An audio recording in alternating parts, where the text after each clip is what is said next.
जय हिंद। आज हम लोग देखेंगे धात्विक सॉलिड के बारे में, जिसको कि हम लोग मेटालिक सॉलिड कहते हैं। जैसे देखिए, इसको हम लोग लिखेंगे क्या, धात्विक सॉलिड। ये है हमारा धात्विक क्रिस्टल। इसको बोला जाता है मेटालिक क्रिस्टल। क्या? अब देखिए, यहां पर प्रश्न ये उठता है कि ये जो हमारा मेटालिक क्रिस्टल है, अगर इसका एग्जाम्पल में लें तो इसके एग्जाम्पल में आता है लोहा होता है, कॉपर होता है। इस तरह से जितना भी धातु होता है उसके अंदर में कौन सा क्रिस्टल पाया जाएगा, तो धात्विक क्रिस्टल होगा। अब जैसे देखिए, आयनिक क्रिस्टल में हम लोगों ने क्या पढ़ा था? आयनिक क्रिस्टल में पढ़ा था कि आयन्स एक दूसरे से स्ट्रॉन्ग कूलाम्बिक फोर्स द्वारा जुड़े हुए रहते हैं, लेकिन इसके अंदर में क्या होगा, इसके अंदर में क्या आयन्स होगा? अब देखिए, एक प्रश्न यह भी उठता है कि अगर हम लोग बात करें कि लकड़ी है आपके हाथ में, क्या उसमें इलेक्ट्रिसिटी प्रवाहित होगा? तो आप जवाब देंगे इस प्रश्न का कि नहीं, उसमें इलेक्ट्रिसिटी प्रवाहित नहीं होगा।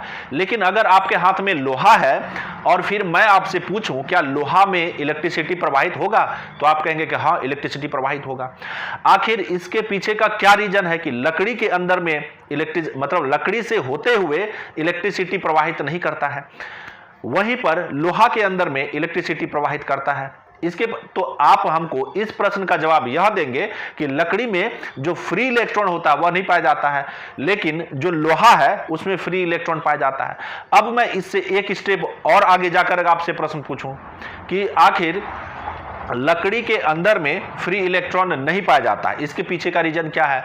और लोहा के अंदर में फ्री इलेक्ट्रॉन पाया जाता है, इसके पीछे का रीजन क्या है? तो मैं अगर इसके रीजन को पूछूं तो फिर आपको इस प्रश्न का जवाब जानना चाहिए। इसी प्रश्न का जवाब मैं इस अपने वीडियो लेक्चर में दूंगा। देखिए, आते हैं, जैसे आपके पास में लोहा है तो लोहा के अंदर में क्या होगा, इस तरीके से एटम होगा। लोहा के अंदर में क्या होगा, इस तरीके से एटम होगा, इस तरीके से एटम होगा।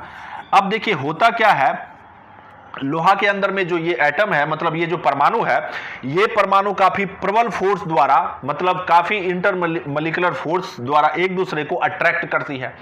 इतना ज्यादा अट्रैक्ट करती है कि इसका जो ये जो परमाणु है, ये जो एटम है, ये जो परमाणु है, सभी परमाणु, जैसे ये परमाणु एक दूसरे को अट्रैक्ट करेगा, ये परमाणु भी एक दूसरे को अट्रैक्ट करेगा, ये परमाणु भी एक दूसरे को क्या करेगा, अट्रैक्ट करेगा, मतलब इंटरमॉलिक्यूलर फोर्स द्वारा अट्रैक्ट करेगा।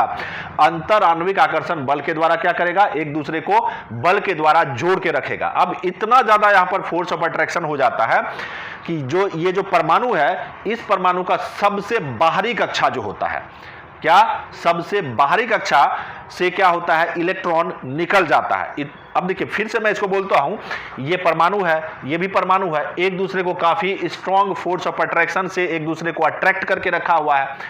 अब इतना ज्यादा वो फोर्स ऑफ अट्रैक्शन होता है कि इस परमाणु का जो सबसे बाहरी कक्षा होता है, जो सेल होता है, उससे इलेक्ट्रॉन निकल जाता है।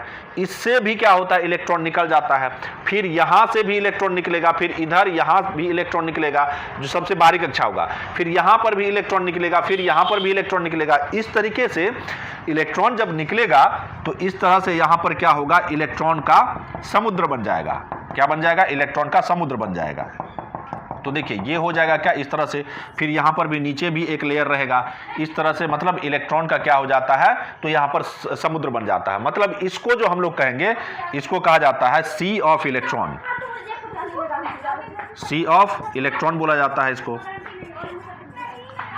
मतलब इलेक्ट्रॉनों का समुद्र।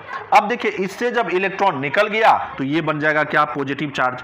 इससे भी इलेक्ट्रॉन निकल गया तो ये भी पॉजिटिव चार्ज बन जाएगा। इससे इलेक्ट्रॉन निकल गया तो ये भी पॉजिटिव चार्ज बन जाएगा। सारा का सारा क्या होगा, सारा का सारा एटम आपको यहां पर पॉजिटिव चार्ज में बदल जाएगा। ये है। अब देखिए यहाँ पर आप ये प्रश्न यह करेंगे कि सर अगर यहाँ पर ये पॉजिटिव पॉजिटिव चार्ज है तो एक दूसरे को क्या करना चाहिए, तो रिपेल करना चाहिए, क्योंकि आप जानते हैं कि दो पॉजिटिव चार्ज या दो नेगेटिव चार्ज के बीच में क्या होता है, तो प्रतिकर्षण होता है, रिपल्सन होता है। लेकिन सर यहाँ पर अगर ऐसा अगर हुआ, जैसे लोहा है, लोहा के अंदर में जो आयंस है, जो पॉजिटिव आयंस है, वो एक दूसरे को अगर प्रतिकर्षित करे, मतलब रिपेल करे, तो फिर लोहा का अस्तित्व बचेगा कहां, वो तो टूट फूट जाएगा ऐसे ही, लेकिन उसका तो अस्तित्व रहता है। अब देखिए इसके पीछे का रीजन क्या है। अब यहां पर आप जानते हैं कि यहां पर इलेक्ट्रॉन है, और इलेक्ट्रॉन पर जो कौन सा चार्ज होता है, तो इलेक्ट्रॉन पर होता है नेगेटिव चार्ज। यहां पर इलेक्ट्रॉन पे क्या होगा, नेगेटिव चार्ज, यहां पर है पॉजिटिव। अब इस तरह से ये क्या करेगा, इसको अट्रैक्ट करके रखेगा, ये भी इसको अट्रैक्ट करेगा। मतलब यहां पर इलेक्ट्रॉन प्रोटॉन, ये जो इलेक्ट्रॉन है इस पॉजिटिव चार्ज को अट्रैक्ट करेगा, और ये जो है इलेक्ट्रॉन को अट्रैक्ट करेगा। मतलब इस तरह से एक दूसरे को अट्रैक्ट करेगा और इस तरह से बैलेंस बना करके अट्रैक्ट करेगा। मतलब इलेक्ट्रॉन भी इसको अट्रैक्ट करेगा, इलेक्ट्रॉन को भी ये अट्रैक्ट करेगा, इतना मतलब बैलेंस करके एक दूसरे को चलेगा, ताकि जो हमारा सॉलिड, जो हमारा ये जो मेटल है, उसका एग्जिस्टेंस, उसका अस्तित्व बना हुआ रहेगा।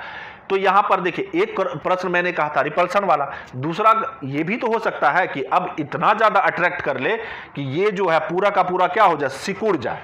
आपका जो लोहा है अगर बहुत ज्यादा अट्रैक्शन इलेक्ट्रॉन, बहुत ज्यादा इलेक्ट्रॉन हो जाएगा तो इसको क्या करेगा, अट्रैक्ट कर लेगा। अगर बहुत ज्यादा अट्रैक्शन फोर्स यहां पर कर लेगा तो फिर ये क्या करेगा, एक दूसरे को अंदर में क्या कर लेगा, खींच लेगा। तो इससे लोहा क्या हो जाएगा, धीरे धीरे अपना जो एग्जिस्टेंस है वो खो देगा और सिकुड़ते सिकुड़ते बहुत छोटा हो जाएगा। लेकिन ऐसा संभव नहीं है, ऐसा संभव नहीं है, ऐसा नहीं होता है। इसके पीछे का रीजन क्या है, यहां पर अट्रैक्शन जो दोनों तरफ से होता है, पॉजिटिव चार्ज यहां पर ये जो हमारा प्रोटॉन है, एक तरह से बोलें ये जो पॉजिटिव चार्ज है, नेगेटिव चार्ज को क्या करता है, तो अट्रैक्ट करता है। इलेक्ट्रॉन भी एक दूसरे को अट्रैक्ट करता है। तो यहां पर ये दोनों जो एक दूसरे पर अट्रैक्शन फोर्स लगा रहा है, ये बिल्कुल बैलेंस होता है, जिसके के कारण जो आयरन है उसका क्या होता है, तो जो एग्जिस्टेंस है, उसका जो आकार है वो बना हुआ रहता है। अब देखिए कि जो आयरन है उसको पीट पीट कर, मतलब आयरन को पीट पीट कर आप पतला चादर बना सकते हैं। वहीं पर अगर मैं बात करूं, इस तरह से एक मान के चलिए एक क्रिस्टल है आपके पास में, क्या है, तो सॉल्ट का एक क्रिस्टल है, ये भी तो सॉलिड है। अब इसको अगर आप हथौड़े से मारेंगे तो ये क्या हो जाएगा, तो ये टूट फूट जाएगा, मतलब ये भंगूर होता है। लेकिन वहीं पर लोहा को अगर आप हथौड़े से मारते हैं, जैसे ये हो गया आपको सॉल्ट का, ये होगा सॉल्ट का क्रिस्टल, और यहां पर मैं आपको ले लूं अगर एक आयरन का क्रिस्टल, किसका, आयरन का क्रिस्टल ले लूं, तो आयरन, इस पर अगर आप हथौड़ा मारेंगे तो फिर ये हो जाएगा क्या, छोटे छोटे कणों में टूट जाएगा। मतलब इसकी प्रकृति क्या होती है, भंगूर वाली प्रकृति होती है। लेकिन वही हथौड़ा अगर आप इस क्रिस्टल पर मारेंगे, किस पर, तो लोहा का जो क्रिस्टल है इस पर जब मारेंगे तो क्या होगा, ये टूटेगा फूटेगा नहीं, मतलब ये भंगूर नहीं होता, ये चिपटा हो जाएगा। क्या हो जाएगा, चिपटा हो जाएगा। मतलब आयरन के अंदर में क्या होता है, एक प्रवृत्ति होती है क्या चीज की, तो ये भंगूर नहीं होता है बल्कि ये चिपटा हो सकता है। इसके पीछे का रीजन क्या है देखिए, जब आयरन पे क्या मारा जाता है, हथौड़ा मारा जाता है, तो यहां पर जो ये सारा जो एटम्स है, ये एटम्स एक दूसरे पर धीरे धीरे फिसलते जाता है। मतलब क्या होता है, जिस तरह से देखिए यहां पर ये आयरन का एटम है, हथौड़े से मारा जा रहा है, तो अब ये थोड़ा सा इधर ये चिपटा हो जाएगा, इधर थोड़ा सा इधर की तरफ खसक जाएगा, फिर ये जो है थोड़ा सा इधर की तरफ खिसक जाएगा। मतलब यहाँ पर जो ये एटम है एक दूसरे के ऊपर पर क्या होता है, तो फिसलता है, और फिसल फिसल कर ये चौड़ा हो जाता है ना।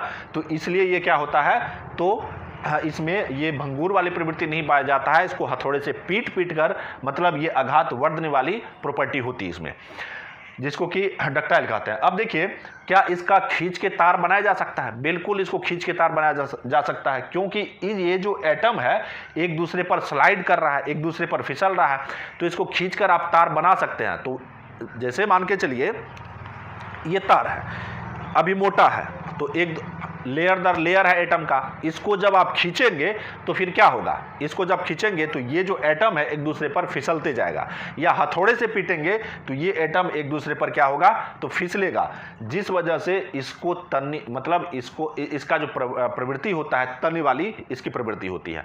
तो ये था हमारा धात्विक सॉलिड। अब धात्विक सॉलिड का डिफिनेशन क्या बताएंगे कि धात्विक सॉलिड जो होती है उसमें जो आयंस होता है सी ऑफ इलेक्ट्रॉन में क्या रहता है, तो डूबा हुआ रहता है। तो आज के लिए बस इतना ही, मिलते हैं आपसे अगले वीडियो में, तब तक के लिए जय हिंद।